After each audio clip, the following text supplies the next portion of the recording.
अस्सलाम वालेकुम जी। तो प्यारे व्यूवर्स, कैसे हैं आप? उम्मीद है खैरियत से होंगे। तो अभी हम लोग जा रहे हैं अवैस के लिए बकरी लेने। तो हम देखते हैं कि उनके पास किस तरह की हैं। तो चलें चलते हैं। तुझे मगर नाप लो, मैं भूख लो अगे ऐसी में लायक दे मगर नाजू नाप ले यार। बीमार हो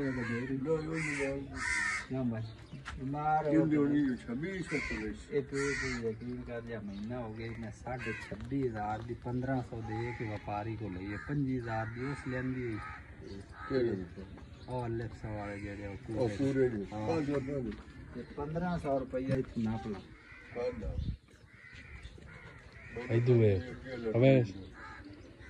तू फाड़ के ले जाओ तो बात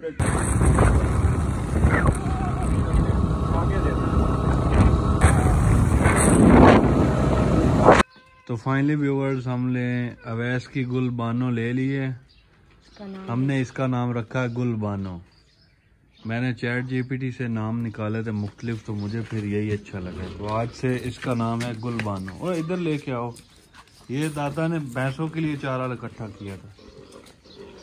इसको इधर से इसके अलावा आपको ये नाम नहीं अच्छा लगा तो कमेंट्स में कोई नाम कमेंट कर सकते हैं, वो भी रख सकते हैं अगर वो अच्छा हो। हाँ अपने व्यूवर्स आप कमेंट में बता दें। जो व्यूवर्स हैं हमारे, कोई अच्छा सा नाम सजेस्ट करें तो हम वो भी रख सकते हैं। तो आज से फिर हमारे गुलबानों के व्लॉग्स भी आया करेंगे। तो आपने हमारे व्लॉग्स को देखना है, लाइक करना है, शेयर करना है और चैनल को सब्सक्राइब करना है जिन लोगों ने नहीं किया हुआ।